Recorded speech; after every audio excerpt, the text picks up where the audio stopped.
Plaisir renouvelé d'être avec vous en direct et en simultané sur les médias leaders True TV et Watt FM. Il est 8h et vous êtes à votre émission dans lieu décryptage. 5e et dernière convocation de la semaine du tribunal de l'actualité. Vous le savez, nous sommes également accessibles en streaming sur Facebook et à replay sur YouTube. Je suis Adam Khaled Ouedraogo, président de cette instance. Avec moi sur ce plateau, les juges au siège, Bernard Bougma, Geoffroy Vaha. Bonjour et bienvenue, messieurs les juges. Bonjour, président Ouedraogo. Bonjour, juge Vaha. Bonjour, madame, monsieur. Bonjour, juge Bougma. Bonjour, président. Bonjour, auditeurs et téléspectateurs.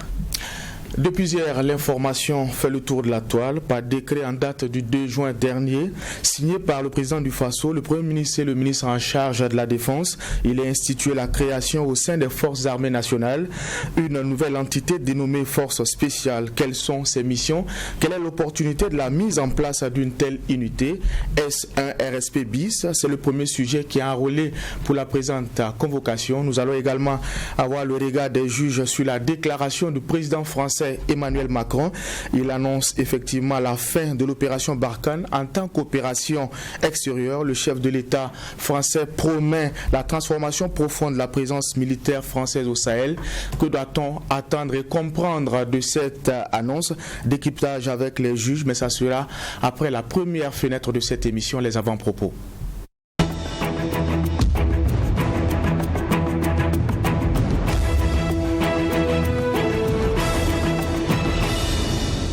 Et pour la partie avant-propos, nous allons donner la parole au juge Bougma. Merci, président. Mon avant-propos va concerner les frontières. J'ai envie de chanter comme Tikendia Fakoli, quoi. Ouvrez les frontières, ouvrez les frontières. Sauf que ce n'est pas forcément dans les mêmes contextes, parce que lui, c'est beaucoup plus pour ceux qui vont en Europe. Et c'était dans un contexte différent. Moi, c'est par rapport à la maladie à coronavirus. Donc, je ne sais pas, de mon point de vue, jusqu'à présent, moi, je ne comprends pas pourquoi les frontières restent fermées. Je tiens lors du sommet de l'UEMOA, donc ce qui a été donné comme argument, c'était que par rapport à la maladie à coronavirus, les tests pour ceux qui vont par vol, les tests pour le voyage empruntant l'avion, ça devient 25 000 francs à partir du 1er mai. Et ceux qui vont passer par la voie terrestre, c'est à partir de 5 000 francs pour le 1er mai. Mais il n'y a pas de frontières qui soient ouvertes. Mais le test de 5 000 sert finalement à quoi? Pourquoi est-ce qu'on programme, on dit le test maintenant va être à 5 000 francs? Et il n'y a même pas de voyageurs. Il n'y a pas de logique. Nous avions appris qu'il y a un sommet qui devait être tenu, donc un sommet extra, qui devait avoir lieu en mai.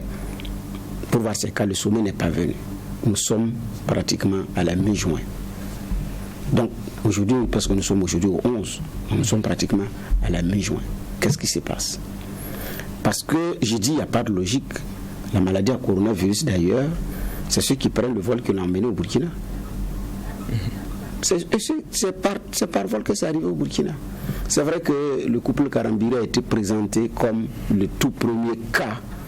Mais ça ne veut pas dire qu'il n'y avait pas d'autres cas. Mais après, les autres contagions, c'est des voyageurs.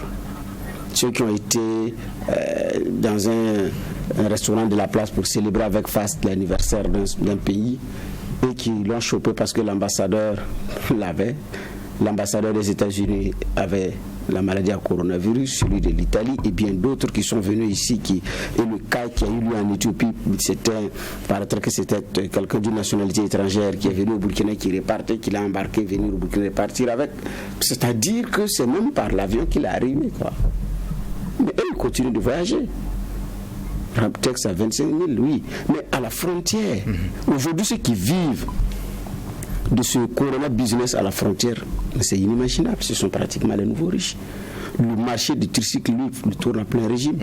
Les jeunes sont dans les stupéfiants pour pouvoir tenir des kilomètres durant avec des marchandises, avec des personnes, des biens pour faufiler, traverser. Et c'est beaucoup d'argent. Et toute la chaîne, chacun trouve son compte. Du conducteur de tricycle jusqu'à celui qui s'occupe de la question, qui s'occupe de la garde des frontières. Cette année, les différentes frontières qui relient au Burkina, qui n'est pas allé, qui n'est pas revenu au niveau des frontières. Les gens partent, les gens reviennent. Mais malgré tout, on n'ouvre pas les frontières. La dernière fois, il y a eu un accident très grave. Parce que pour ceux qui suivent ces jeunes-là de près disent que c'est d'abord des jeunes qui font la vitesse parce qu'il faut aller revenir et puis qui prennent des stupéfiants, de l'alcool pour pouvoir tenir, et des excitants pour pouvoir tenir, des insomnies et puis bravo, bonjour les dégâts. Donc je ne comprends pas cette attitude des chefs d'État. Ça, moi, c'est une attitude que je n'arrive pas à comprendre. Donc il y a la misère de ces pauvres populations. Il y a aussi que des gens ont trouvé que c'est devenu un business florissant. Parce que paraît que certains agents indélicats au niveau des frontières ont même des tricycles pour ça, pour ce business-là. Et donc si on est arrivé à ce niveau-là, où des autorités locales dans ces zones-là aussi sont dans le business, c'est que ce qu'on appelle le corona business, quoi. Mais moi, je ne vois pas l'opportunité aujourd'hui de maintenir fermées les frontières sous nos cieux. Je ne vois pas l'opportunité. C'est vrai qu'à un moment donné, il y a eu ce qu'on appelait le variant anglais ou quoi, et après, les chiffres avaient enflammé, les gens ont commencé à avoir peur, mais la tendance encore, elle a baissé. Et puis vous avez mis les tests, si la personne n'est pas... Voilà, et comment on traite les cas à la frontière, franchement, je n'arrive pas à comprendre. Donc c'est un coup de gueule, je ne comprends pas pourquoi les frontières restent fermées, il faut ouvrir les frontières. Merci. Parce qu'il n'y a pas de raison valable de mon point de vue. S'il y a des raisons valables, que nos autorités les présentent. Mais comme on ne vit pas en vase clos, c'est l'espace CEDEAO, c'est l'espace UEMOA. C'est à tous ces chefs d'État que je m'adresse. C'est une interpellation du juge Bougma. Merci pour en tout cas ce propos introductif. Nous allons écouter l'avant-propos du juge Vaha. Oui, merci Président. Mon avant-propos va concerner les étalons qui ont fait un don pour soutenir donc les déplacés internes.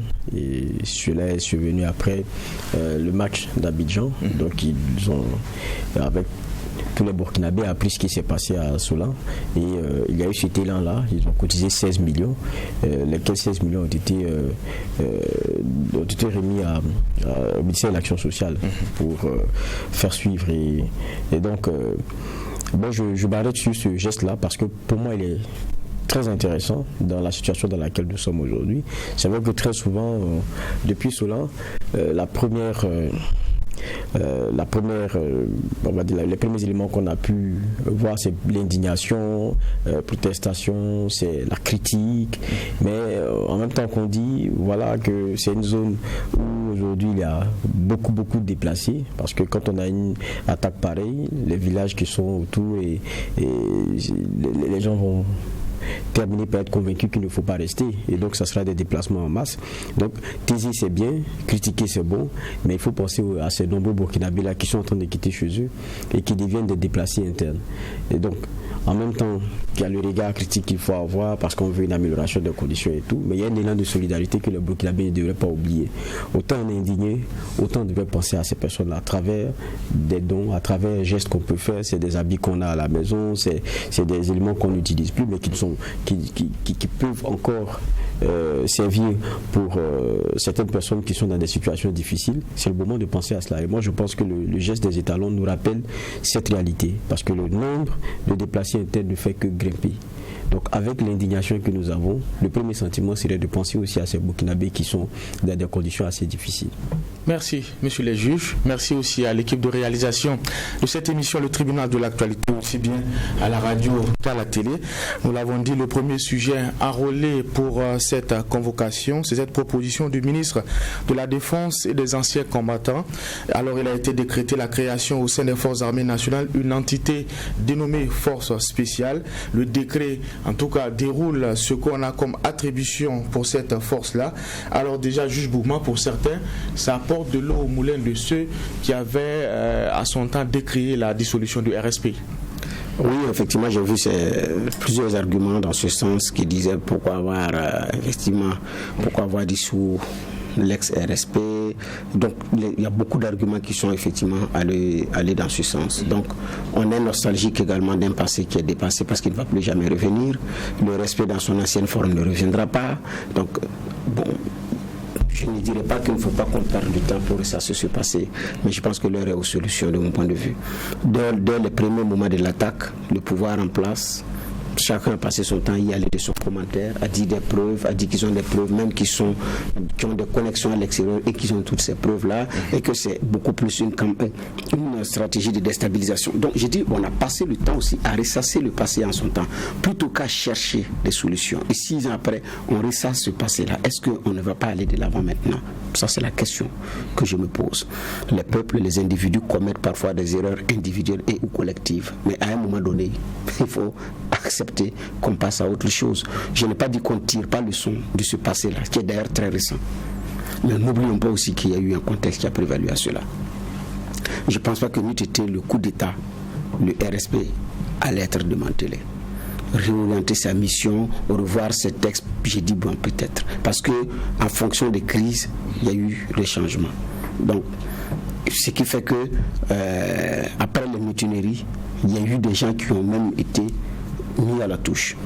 Gilles Bationneau, l'actuel chef d'état-major de l'armée de terre, était du RSP. Ils sont nombreux qui étaient du RSP. Certains sont partis avant la mutinerie, d'autres c'est après la mutinerie de 2011.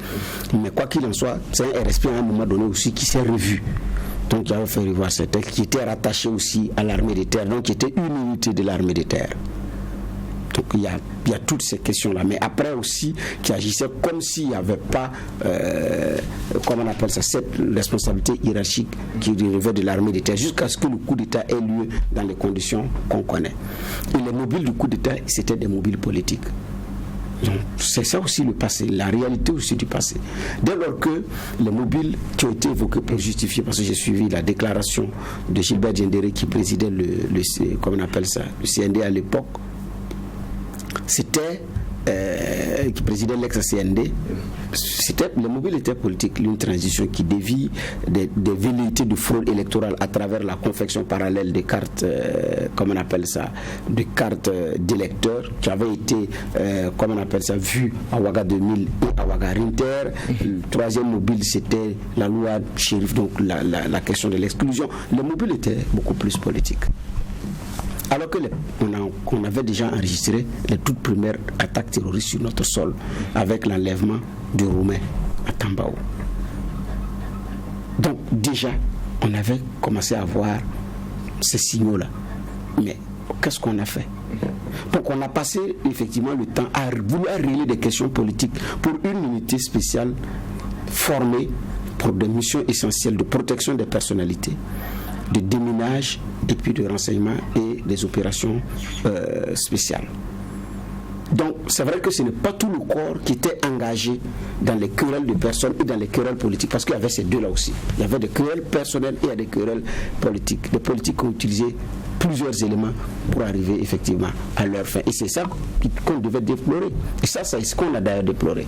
Donc, quand comment on appelle ça, les politiques se sont entrés là-dedans, la hiérarchie a été maintenant a commencé à se chercher, et après, parce que pendant le procès on a vu comment certains soldats de grade inférieur s'imposaient à des soldats de grade supérieur au niveau du RSP. Pendant comment on appelle ça, le procès, on l'a entendu. Donc il y avait ces questions-là. J'ai dit maintenant la question de personnes, des gens qui en voulaient à Zida et qui avaient juré qu'ils ne termineraient pas cette transition, parce que c'était aussi devenu un problème de personnes. Donc quand au sein d'une unité spéciale pour des missions spéciales, à un moment donné on ramène ça à des problèmes entre des gens, problèmes individuels, naturellement la mission se dévie et c'est la conséquence.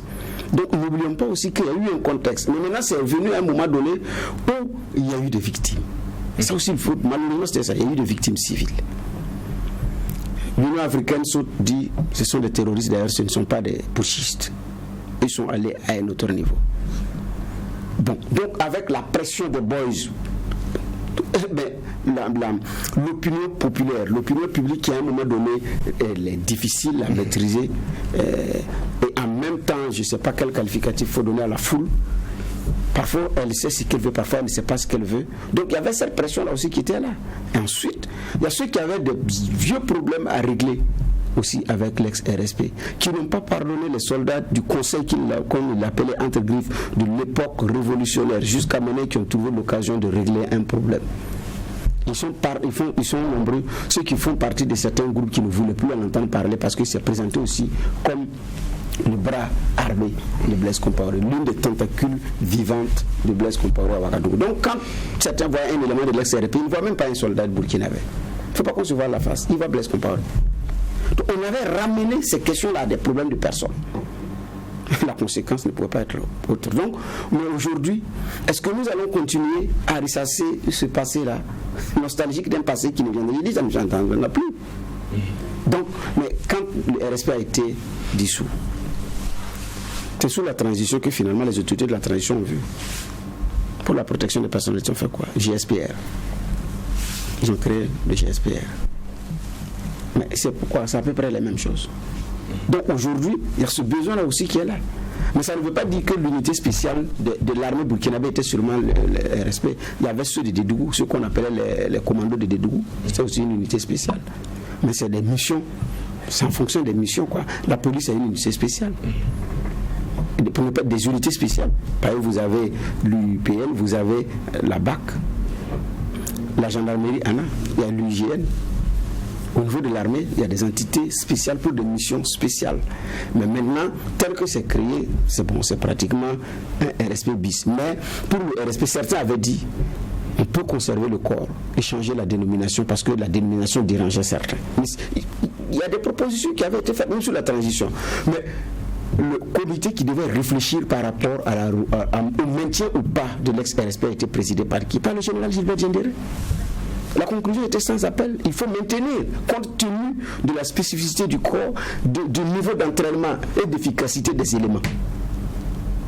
Ça avait été dit. Donc ils ont penché, ils étaient d'accord pour le maintien. Mais le coup d'État est venu desservir. Il y a aussi des victimes qui pleurent. Là aussi, il y a cette réalité qui est là. Il dit, bon, est-ce que nous allons passer le temps à ressasser le passé? Parce que chacun va encore sortir ses arguments. Alors que les mêmes jeunes qui se sont querellés pendant l'insurrection, après l'insurrection, et pendant l'insurrection, après la transition, après le coup d'État, les mêmes là sont aujourd'hui en train de jouer ballon ensemble entre eux. Ils sont en train de co-animer des panels entre eux. Ils sont en train de co-animer des conférences publiques, ces jeunes-là. Je pense que quand même on est en train de faire des pas, mais il y a un passé, je dis bien, qui doit inspirer le présent.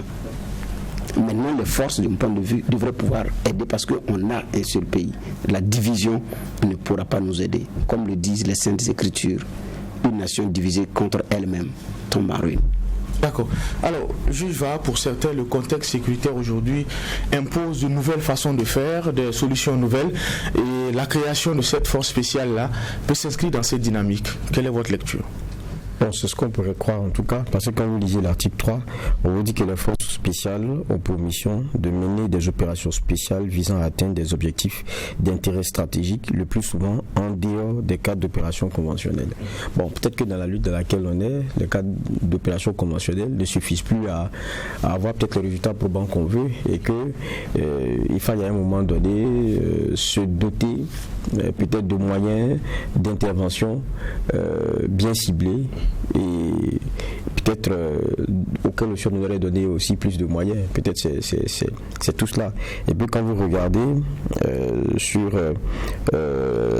l'article 7, on parle d'un personnel spécial sélectionné. Ça veut dire qu'on sera sélectionné parmi quoi? Des officiers, sous-officiers, militaires de rang, mais on sera dans un dispositif de prendre une crème pour en faire quelque chose. Maintenant, la première question que vous posiez, pour moi, elle est très intéressante. Parce qu'on ne peut pas ne pas penser au RSP. Ça aussi, il faut dire ce qui est. D'autant plus que c'est une force, pour moi, qui a montré peut-être sa capacité, mais dont l'utilisation a créé problème et est restée dans les mémoires de certains parce que à ces forces-là, l'on imputait beaucoup de choses. Donc du coup, le caractère premier, la fonction première, elle a été dévoyée et tout le monde a oublié ça. Pour nous, c'était, pour beaucoup en tout cas, ça a commencé à devenir juste un bras utilisé pour régler certains problèmes venus et donc, comment dire cela, qui recevaient des ordres depuis la présidence. Bon. Ça allait être vraiment difficile de ne pas avoir cette lecture-là. Maintenant, on est dans un contexte qui est bien différent. On est dans un contexte qui est bien différent où la priorité là, ce n'est plus forcément la simple sécurité du président. C'est clair que ça, c'est aussi une priorité. Mais même la question de son fauteuil et beaucoup d'autres éléments dépendent aussi des résultats probants qu'on a sur le terrain, parce qu'on a un ennemi qu'on ne voit pas, on a un ennemi qui nous empêche de dormir, et la réponse est là aussi militaire, ou peut-être même qu'elle est d'abord militaire. Donc peut-être qu'on aurait eu le respect jusqu'à aujourd'hui. Son rôle allait peut-être recentré même d'ailleurs au regard de la réalité d'aujourd'hui. Maintenant, qu'on se rende compte que dans ce qu'on a de conventionnel aujourd'hui, il y a peut-être des limites. Je me dis, quand on lit un peu l'arrêté, c'est ce qui pourrait se dégager. Parce qu'on a des limites, il faudrait qu'il y ait cette force-là. On parle de techniques opérationnelles et de moyens qui sont assez spécifiques. Donc, à un moment donné, quand vous regardez qu'il y a son organe de commandement à part et qui prend ses ordres directement du président du FASO, le tout organisé par le CNGA. Donc, le mode, c'est-à-dire il n'y a pas de lourdeur dans, comment dire cela, dans la transmission de l'ordre, c'est très rapide. Donc, je me dis qu'il y a des constats qui ont été faits sur l'existant, et c'est une force qui viendra donner sûrement une stratégie nouvelle, en tout cas une possibilité nouvelle dans la célérité de l'action. C'est comme ça que moi je vois la chose. Mais je dis le tout, et je pense que c'est pour cela qu'on ne doit pas oublier l'affaire RSP. Le tout n'est pas de créer une force spéciale, c'est qu'est-ce que vous en faites à la fin. Le RSP était bon. Je ne pense pas que quelqu'un dira que c'était des éléments qui n'étaient pas la crème. C'était des militaires aguerris. Tout le monde savait, quand on dit RSP, il est du RSP, vous lui donnez une qualité en tant que militaire, ne serait-ce que opérationnel ou bien du point de vue de ce qui est attendu d'un militaire. Maintenant, dans les missions qui sont données, vous pouvez avoir un regard moral, politique et autre chose. Mais pour ce qui est de l'efficacité du militaire du RSP, c'était pas un débat. Donc ça manque maintenant. Je crois que ça vient régler un problème, mais j'ai dit, encore une fois, au risque de me répéter, c'est ce par quoi je vais terminer, le tout n'est pas de la créer, mais c'est de veiller vraiment à ces missions et qu'on ne s'écarte pas et qu'on revive certaines choses qu'on avait vues qu'à un moment donné. D'accord. Alors, pour beaucoup, l'analyse aussi doit être faite au niveau du timing. Quand on regarde bien, le décret a été signé le 2 juin dernier. Pourquoi l'officialiser maintenant? Alors, au lendemain de l'attaque de Solan, beaucoup attendaient qu'on situe les responsabilités pour qu'on puisse tirer le son. Au même moment, on annonce la création d'une force spéciale. Pour certains, c'est pour détourner, je dirais, l'attention des Burkinabés vers le débat justement qui est en train de faire sur la question de la responsabilité au niveau de Solan. Quelle est votre lecture, juge Bougma? L'attaque a eu lieu dans la nuit du 4 au 5. Le décret est signé du 2. Donc dans le document que nous avons reçu en copie, ça a été enregistré le 5, c'est-à-dire la personne qui l'a reçu c'était le 5. Donc naturellement, on pourrait dire que c'était le jour, c'était le samedi 5. Maintenant, pour officialiser maintenant, je ne sais pas, ça doit être une coïncidence de calendrier parce que nous avions entendu parler de cette force spéciale depuis quand même un certain temps. C'était dans le tuyau? Oui, les éléments ont même été formés avec l'appui de certaines organisations internationales et de certains pays. Donc c'était déjà dans les tuyaux. Donc, compte tenu du fait qu'il attaque, est-ce que c'est juste également pour dire au Burkinabé qu'il y avait un travail qui était fait qui n'était pas publié, ou bien c'est seulement une coïncidence, ou bien c'est après l'attaque maintenant qu'il faut rendre ça public? Ça, je ne sais pas. Peut-être qu'une coïncidence aussi, mais la force était déjà dans les tuyaux. C'était dans les tuyaux parce qu'ils sont nombreux ceux qui ont demandé la création d'une force spéciale et ça a été acté. Donc les éléments ont été formés. C'est pas qu'ils vont être formés. Peut-être renforcer le niveau de formation et tout. Sinon, les éléments ont déjà été formés. Donc des éléments ont été déjà formés dans le cadre de cette force spéciale-là. Ensuite, il y a d'autres qui ont demandé qu'en plus des militaires, en plus de la force spéciale, il faut créer une unité de combattants, créer des combattants. Bon, c'est vraiment technique, je ne sais pas comment ça marche. Et qui estime dans une armée, il faut forcément des combattants qui ont d'autres missions, qui n'ont forcément. C'est pas forcément dans les mêmes. Ce n'est pas le fonctionnement classique de l'armée. Bon, j'ai dit c'est très technique. Je ne maîtrise vraiment pas ces choses-là. Mais il y en a qui parlent de former des combattants et ce sont ces combattants qui font la force des armées de par le monde. Donc, j'ai dit, ça veut dire qu'il y a des réflexions qui sont faites. Il y a des gens qui apportent leur contribution, mais en face aussi, c'est en fonction des besoins et en fonction de la nécessité de terrain que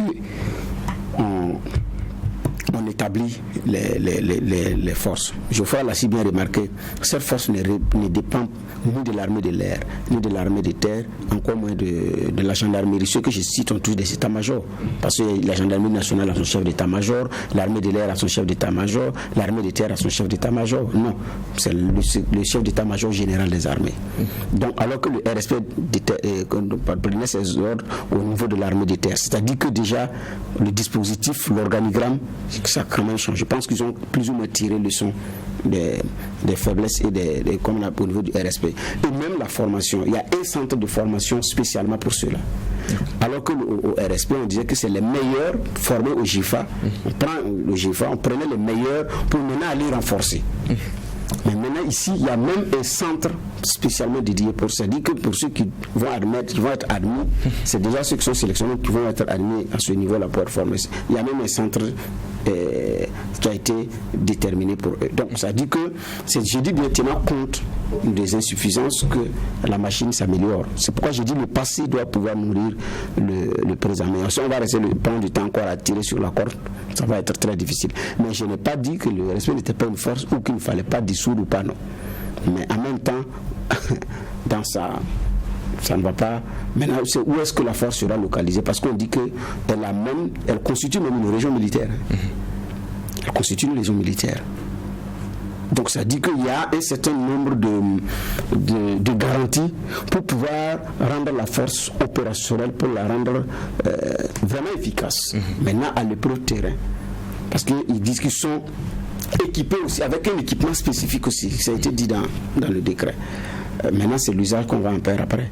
Parce que certains de nos éléments on a retrouvé certains ont été dit, il a été dit, certains ont été retrouvés dans la rébellion ivoirienne, sierra-léonaise, angolaise, libérienne, vrai ou faux, je ne sais pas. Mais il y a beaucoup de rapports, même onusiens, qui font cas de ces choses-là. Donc après, qu'est-ce qu'on en fait? Quel usage on en fait? Parce qu'ils ont compétence pour agir sur le territoire national et hors du territoire national. Le décret de création le précise. Donc, maintenant, je disais à M. Konkobo qui était là au nom du CSC pour ce qui s'est passé au niveau de la radio Omega, j'ai dit si c'est en matière de texte, on est champion. Maintenant, il s'agit de les appliquer, de les rendre opérationnels. Beaucoup de pays viennent prendre l'exemple au Burkina. En matière de texte et tout, ils viennent prendre l'exemple sur le Burkina, ils regardent comment c'est fait, ils partent en un temps de corps, ils sont opérationnels, ils sont devant.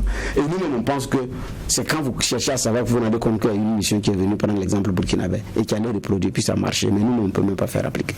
Donc, une chose est de créer cette force spéciale, nous doter d'un arsenal juridique qui va avec, nous donner les moyens qui vont avec, et une autre chose est d'en faire l'usage réel qu'on en veut. Si réellement d'ailleurs on a réussi aussi à équiper convenablement. D'accord. Alors c'est vrai, juge Bourma le rappelait tantôt, ce ne sont pas les unités spéciales qui manquent au Burkina Faso. On a le groupe d'intervention de la gendarmerie nationale, on a l'unité antiterroriste de la police nationale, on a le régiment paracommando, on peut en citer. Pour beaucoup, le véritable problème c'est la question de l'équipement. Avoir les moyens pour être opérationnel sur le terrain. Oui, ça de tout a été posé. Et puis, quelquefois, quand vous entendez les quelques réponses qui viennent ou bien les témoignages, vous avez un peu froid dans le dos. On pense cela, on nous répond que, par exemple, il y a la question des voies qui sont minées, donc qui pose problème en termes d'intervention, mais je ne pense pas que le seul moyen de pouvoir surveiller une zone ou quoi que ce soit seulement celui terrestre. Donc ça veut dire que concrètement il y a des moyens qui manquent. Maintenant, il y a une question, ce que vous posez, qui est très intéressante, mais quand vous regardez à l'intérieur, l'article 2 déjà parle de la question des moyens. On parle de forces spécialement sélectionnées, entraînées et équipées. Donc le terme équipé, ça veut tout dire. Et regardez la question de l'article 5 qui dit qu'ils sont régis par un statut particulier. Je veux dire que à un moment donné aussi, peut-être qu'il ne faudrait pas qu'on rentre aussi dans un jeu qui peut être très compliqué. On a vu avec le RSP, on avait l'impression d'une armée dans une armée. Il ne faudrait pas aussi qu'on retombe dans ce travers, parce que tous les soldats vont donner et sacrifier leur vie pour la patrie. Et heureusement que lorsqu'on voit les missions qui sont données, on parle de cadre conventionnel d'intervention. J'ai dit, peut-être quand on lit un peu entre les lignes, on se dit que sûrement que ce qu'on voit aujourd'hui, il y a des limites. Il faut ces forces spéciales-là pour des missions plus indiquées, des missions plus spécifiées, parce qu'on dit très bien que leurs missions et les opérations sont classifiées, c'est même mis en gras. Donc ça veut dire qu'il y aura une typologie d'objectifs qui seront bien déterminés pour les missions de ces forces-là. Mais à la fin aussi, il ne faudrait pas qu'on ait après l'impression d'avoir une armée dans une armée où les uns pensent qu'on donne tout à l'autre et que eux, on leur dit de se débrouiller au fond avec le peu qu'on leur a donné. Ça peut créer aussi un précédent. Mais on a une réalité première, c'est que nos armées ont des problèmes de moyens. Je pense qu'à chaque fois, lorsque il y a débattu au niveau de l'Assemblée nationale, le besoin de renforcer ce qu'on a comme budget pour les questions de l'armée, ça passe. Parce qu'il y a un besoin qui est clair et on a vu ce budget-là commencer à grimper. Maintenant, le problème, c'est que, il y en a aussi qui font l'analyse que si c'est pour augmenter et qu'on n'a pas forcément le clair qui va dans l'armement et que c'est plus dans des salaires, ce n'est pas forcément la solution du moment aujourd'hui. Mais il y a un clair besoin d'équipement et je pense que ça se pose à chaque fois. Donc, si on a une force spéciale à laquelle on donne tout, il faut donner le minimum aux autres pour ne pas qu'on crée de petits problèmes. Il y avait une question que vous posiez tout à l'heure sur le décret qui sort, le timing, et puis Solin. Vous avez posé la question des responsabilités. C'est bien, on a le décret, c'est signé du 2, donc on va dire que ça, on a été dans la prospective, c'est pas dans l'émotion d'une réaction qu'on a pris un décret comme ça, et puis je sais que ce genre de décision, c'est clair que ça se mûrit, ça se calcule, et nous apprenons tous aussi qu'il y avait ces forces-là qui étaient entrevues, mais ça n'exclut pas la responsabilité. Vous êtes en train de réorganiser, c'est vrai. Mais ce qui s'est passé à Solin, et même beaucoup avant, on ne fixe pas de responsabilités. Tant que des responsabilités ne sont pas fixées sur ce qui n'a pas marché, on ne peut pas avancer. Ça, pour moi, la réorganisation, je le répète encore, n'exclut pas qu'on fixe les responsabilités et que les leçons soient tirées par rapport à cela. On ne dit pas forcément coupable, parce que celui qui est coupable, là, c'est souvent c'est celui qui est venu tirer qu'il faut les hommes armés non identifiés dont on parle là, qu'il faut aller choper et tout. Mais il y a quelqu'un qui, dans cette mission, devrait décider d'un certain nombre de choses, peut-être qu'il ne l'a pas fait. Et puis il y a beaucoup d'éléments qui nous sont donnés sur des difficultés de communication entre des personnes qui doivent décider de où est-ce qu'on va et puis comment est-ce qu'on gère les choses. Ça ne peut pas continuer. Ça ne peut pas continuer comme ça. La hiérarchie, il revient certainement. Et avec le ministre. Donc ce n'est plus un secret. Ça ne peut pas continuer comme ça. On ne peut pas continuer dans une situation pareille et puis avoir des résultats qui soient différents. Il faut fixer les responsabilités. Il faut tirer maintenant les leçons. Si il y a certains qui ne sont pas là où il faut tirer ces leçons-là et avancer. Sinon, les décrets peuvent se suivre et puis ça ne va rien changer. Ça, c'est vraiment ce que je pense. Ça n'exclut pas la responsabilité. Alors, juste pour certains aussi, il ne faut pas se tromper de diagnostic. C'est bien d'avoir des unités spéciales, mais il faut aussi travailler à un maillage du territoire. Il y a des moyens technologiques pour y arriver. On parle de drones, on parle de satellites. Pourquoi ne pas aller dans ce sens-là? Et pour certains, il y a même des propositions qui ont été faites, mais visiblement, c'est la chasse gardée de certains. Quel commentaire on peut en faire? Non, ce n'est pas que la question du satellite n'est pas en étude. Vous voyez même que le projet avance avec le président de l'université de Koudougou. L'essai a été fait, ça a été, comment on appelle ça, présenté à grande échelle. Mais c'est que c'est des gros investissements.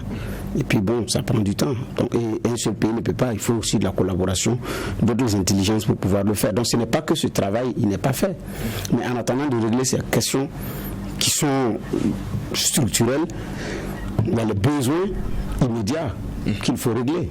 Donc ça, je pense que ceux qui disent ont raison, mais il faut aussi des hommes, même pour manipuler ces choses, il faut des hommes. Parce que quand comme on appelle ça, l'article 2 d'ailleurs dit quoi? Ce sont des équipés qui utilisent des techniques opérationnelles et des modes d'action particuliers. Donc c'est-à-dire que c'est un autre niveau de fonctionnement. Donc c'est un autre niveau également d'équipement. Donc quand il y a eu l'attaque au restaurant Cappuccino en 2016, ce sont les forces spéciales françaises qui sont venues. On a bien dit forces spéciales françaises. Ceux qui sont allés accueillir, qui ont allé accueillir Ben Laden, sont les forces spéciales américaines. Il n'y a pas cette armée qui n'a pas une force spéciale. La force spéciale, mission spéciale, équipement spécial. Et même la sélection elle est rigoureuse. Ici, la sélection est volontaire, c'est peut-être à l'épreuve de l'entraînement que vous allez renoncer vous-même.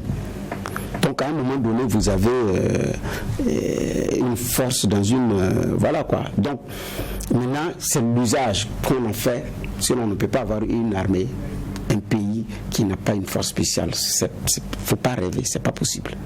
Donc c'est ce qui fait d'ailleurs la force des grandes nations. Quand on dit qu'ils ont ces forces-là ont compétence pour agir dans le territoire national et hors du territoire national, c'est-à-dire qu'il y a des missions rapides à effectuer, régler un problème et puis revenir. Donc il y a ces spécificités également qu'il faut accepter. Ça, nous parlons de... Parce que dans le cas de la lutte contre le terrorisme, il y a l'aspect humain. La ressource humaine à renforcer. Il y a la ressource matérielle aussi à renforcer. Mais aussi il y a de l'argent qui va avec. Donc c'est à plusieurs niveaux. Et l'investissement, il doit tenir compte de tout ça. Certaines armées sont en avance, en plus de former, d'équiper, elle-même, elle fait des recherches. Elle fait des recherches, dit bon, nous avons besoin de tel type d'avion, de tel type de combat, et puis les ingénieurs viennent, ils s'asseyent, et puis ils vous font les calculs pour... Donc l'armée elle-même, elle arrive à un niveau où elle-même, elle produit ses propres armes. Elle dit, voilà, mais nous, pour le moment, nous comptons sur les marchands d'armes. Nous ne sommes même pas encore à ce niveau. Donc nous, on est à l'étape de création de forces spéciales, et puis même là, on n'arrive pas à s'entendre. Parce que nous, on a tout politisé, même là, on n'arrive pas à s'entendre. Tout est... Même quand ça n'a pas la peine, c'est un grand renfort de presse. Donc, maintenant, par rapport à ceux qui parlent de maillage du territoire, de drones, bon, je n'aurais pas jusqu'à dire que l'armée burkinabé n'a pas de drones. Elle ne parle plus de ses équipements.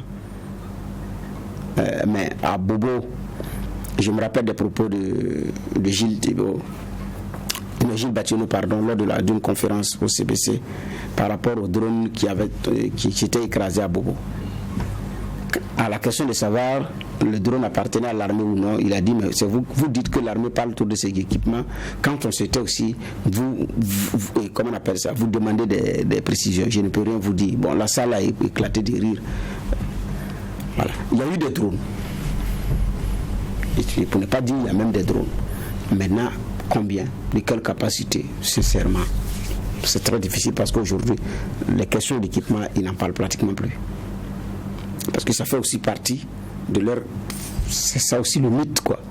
Donc quand tous les moyens de défense sont exposés, puis on sait ce que vous valez, bon voilà. Donc, mais maintenant par rapport aux autres, et avec ça, on ne voit rien venir. On parle de la puissance française, on parle de la puissance américaine. J'ai dit même avec ça au niveau du Sahel, du Grand Sahel, là, on n'a jamais rien vu venir. Bon, c'est vrai qu'il y a eu plusieurs anticipations de temps en temps. Hier, d'ailleurs, il y a encore eu une anticipation d'attaque qui a permis d'avoir du matériel et tout. Mais, bref, sur les questions d'équipement, c'est pas aujourd'hui que ce débat-là va être épuisé. Parce que on ne peut pas aussi sortir tout l'arsenal, dire bon voilà ce qu'on a. D'accord. Alors pour beaucoup, cette décision de créer cette force spéciale, quand on fait le lien avec le RSP et le débat que ça a suscité, c'est une décision assez courageuse du chef de l'État. Et pour beaucoup, il faut aller beaucoup plus loin et même revenir sur sa décision de ne pas mettre à la tête du ministère de la Défense un militaire. Pour certains, il faut revenir sur cette décision-là et on avance même de nom. Que pensez-vous de cette option-là? Je disais lors de mon dernier propos qu'il y a des responsabilités à fixer. Si c'est celle du ministre, il faut prendre les dispositions qu'il faut. Dans tous les cas, c'est pas moi qui l'ai nommé, c'est le président, c'est lui qui évalue. Quand il regarde, je pense qu'il doit pouvoir tirer ses leçons. Il doit savoir là où il y a problème.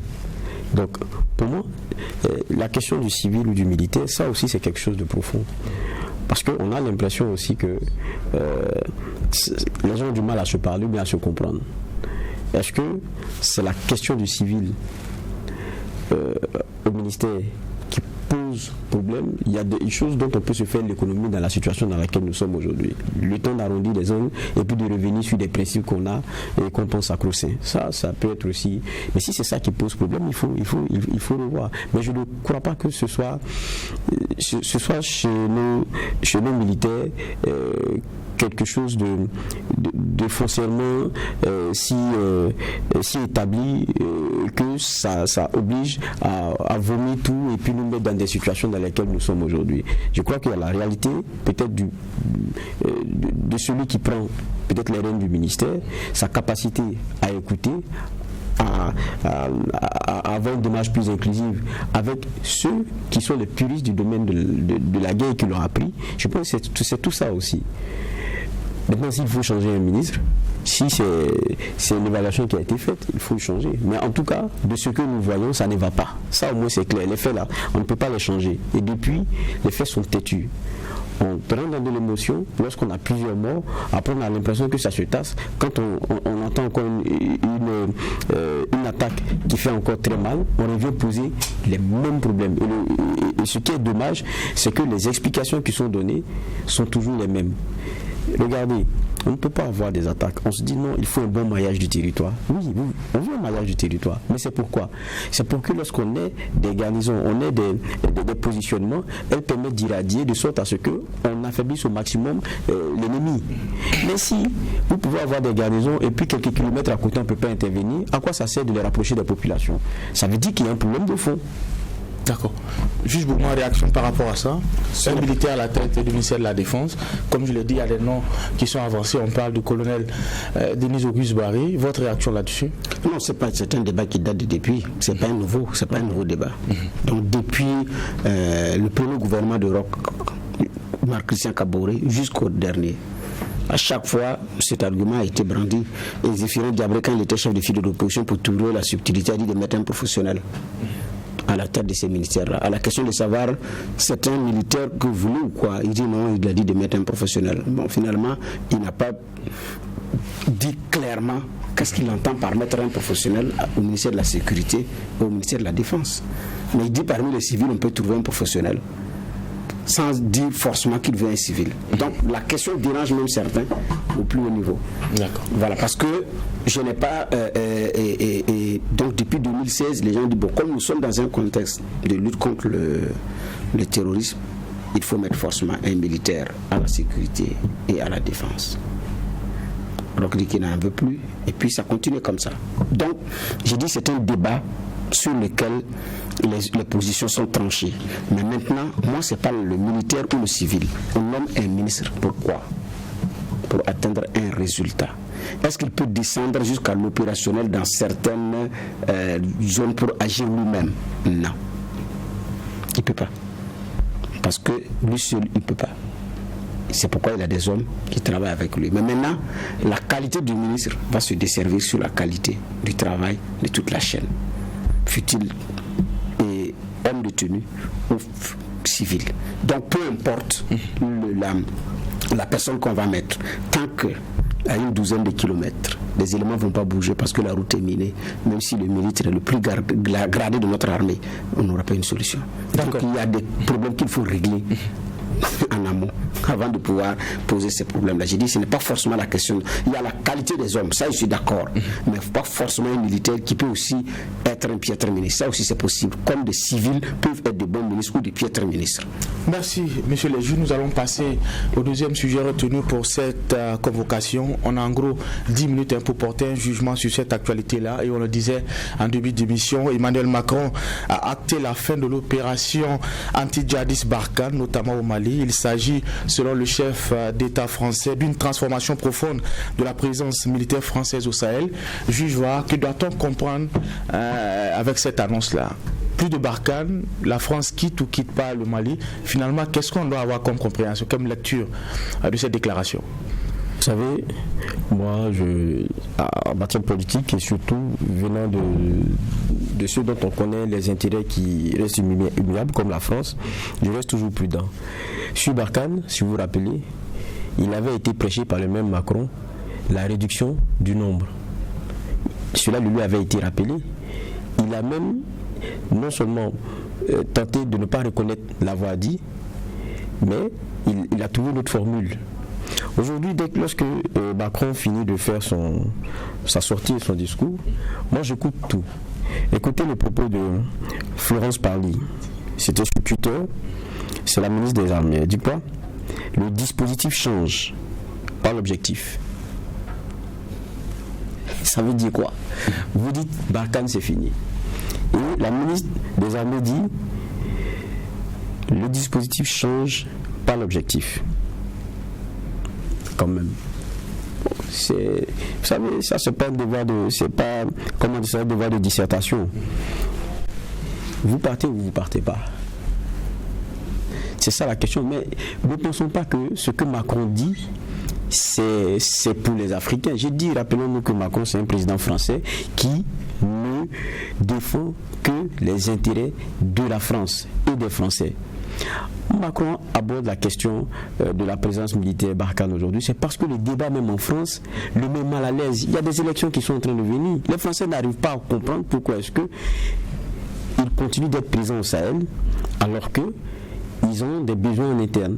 Ils trouvent c'est dispendieux la présence au Sahel, c'est onéreux pour eux et ils ne voient pas le retour. Mais c'est normal, ils ne peuvent pas voir le retour parce que les arrangements de chef d'État là, eux là ils ne peuvent pas voir ça. Mais nous, on paye beaucoup pour leur présence. Mais ça, c'est des types d'arrangements qu'ils ne peuvent pas voir. Et les forces qui sont là, elles sont d'abord là pour la sécurisation même des intérêts français sur nos sols. Ça, c'est une vérité. C'est une tautologie. Si on n'a pas dit ça, on ne va pas revenir là-dessus. Maintenant, le même Macron, il sait qu'aujourd'hui, dans son pays, il y a cette réalité-là, où les Français ne comprennent plus ce qui est en train de se passer au Sahel. Ils ne veulent plus continuer d'accepter cela. Et il sait aussi la montée du FN en face. Et on sait, avec eux, le choix, c'est très clair. Une fois qu'ils sont au pouvoir, les Français savent très bien que ce genre de présence-là, ce n'est plus trop une priorité pour eux. Donc, face à cela, il est en train de s'aligner un peu, mais je ne suis pas sûr. Je ne suis pas sûr que ce qu'il est en train de dire là soit la façon dont on doit comprendre. Il faut plutôt comprendre ça de la façon dont la ministre des Armées est en train de parler. Juste changement de dispositif ou bien comme elle a dit, les missions demeurent. Voilà. Il faut comprendre cela comme ça. Et tant qu'ils auront leurs intérêts, les gros intérêts sur nos sols, je ne pense pas qu'il n'y ait pas de mission pour les sécuriser. Ils s'arrangeront pour continuer de rester présents pour sécuriser ces missions-là. Et puis, regardez un peu les propos même qui sont utilisés. Comme on n'est pas loin de l'infantilisation un peu de nos États. Et je vais vous prendre quelques propos. La poursuite de notre engagement au Sahel impliquera la fin de l'opération Barkhane. C'est ce que le président a dit. La stabilité. La France ne peut pas se substituer à la stabilité politique au choix des États souverains.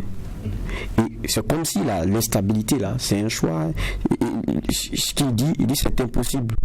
D'abord, nous ne pouvons pas sécuriser des régions qui retombent dans l'anomie parce que des États décident de ne pas prendre leurs responsabilités. C'est impossible ou alors c'est un travail sans fin. Ça veut dire ils font tout pour nous aider, mais nous on aime l'instabilité. On est tellement irresponsables, c'est notre travail chaque jour de nous mettre dans des problèmes. Et il cite à Kerjoua le Camalien, il parle du deuxième coup d'État de Goïta. Et pour lui, bon, ça voilà des gestes qui nous font confirmer que l'Africain sait bien son travail. C'est l'instabilité, c'est des coups d'État, on n'a pas fini. Et il a été l'un des premiers à employer le mot coup d'État pour le coup de force de Goïta. Mais c'est quoi cette appréciation à géométrie variable lorsqu'il s'agit du Tchad? Lorsqu'il s'agit du Tchad, les mots ne sont plus les mêmes. La posture n'est plus la même. Alors qu'on est dans le même cadre où la Constitution n'a pas été respectée, où quelqu'un, parce qu'il a les armes avec lui et le commandement de l'armée avec lui, a décidé de prendre la présidence, qui devait revenir à un président de l'Assemblée nationale. Donc, nous on comprend. L'appréciation à géométrique variable, là, c'est une perception que nous avons. En fait, ils sont logiques avec eux-mêmes et c'est normal. Ils ne défendent que leurs intérêts. Et c'est normal. Macron défend les intérêts français. D'accord. Alors, juste pour moi, vous avez 4 minutes pour porter un jugement sur cette actualité-là. Pour beaucoup, c'est en réaction au niveau de la situation qui prévaut actuellement au Mali. Donc n'hésite pas à dire que Macron réagit à cette décision de Goïta de lui tenir tête. Votre réaction? C'est ça. Parce qu'il a même dénoncé ça. Il dit que c'est la décision des chefs d'État de cet espace-là, CEDEAO qu'il respecte, mais c'est dit que c'est un précédent dangereux en même temps. Donc en réalité, c'est aussi la conséquence de cette colère-là, ajoutée au diagnostic que Geoffroy a fait. Donc c'est quelqu'un aussi qui est mal à l'aise dans son pays, des élections qui arrivent, mais un Sahel qui ne donne pas de résultats. Au moment où à l'Assemblée nationale, on demande à la France de dire qui finance les terroristes et avec qui paie les armes. Donc il y a ces réalités-là. Et aujourd'hui, décider du retrait satisfait une bonne frange en France, et là ça l'arrange. Ça, il faut pas. Il y a un regret de comment on appelle ça, marketing politique. Voilà, oui. Donc il y a ces questions-là effectivement là-dedans. Sinon jusqu'à présent, on n'est pas situé. Mais quand quelqu'un est pris aux encablures de Cotonou, envoyé dans notre Sahel, et puis 5 jours après, les forces spéciales françaises peuvent le localiser, peuvent aller récupérer. Mais on ne peut pas avoir une colonne, un problème. Donc en même temps, la réalité aussi, elle est là, mais pour le retrait des forces françaises en France, ça ne relève pas seulement d'une décision de Macron. Non. Les intérêts sont tellement imbriqués que c'est lui seul, il ne peut pas décider de cela, parce que la France-Afrique est telle que le président français lui seul ne peut pas.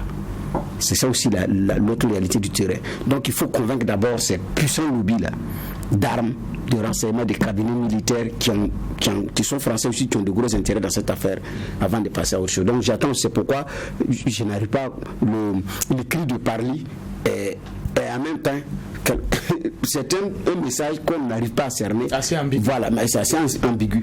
Parce que peut-être n'ont pas totalement le feu vert pour déguerpir réellement tout à fait. Parce que c'est des gens qui vendent des armes.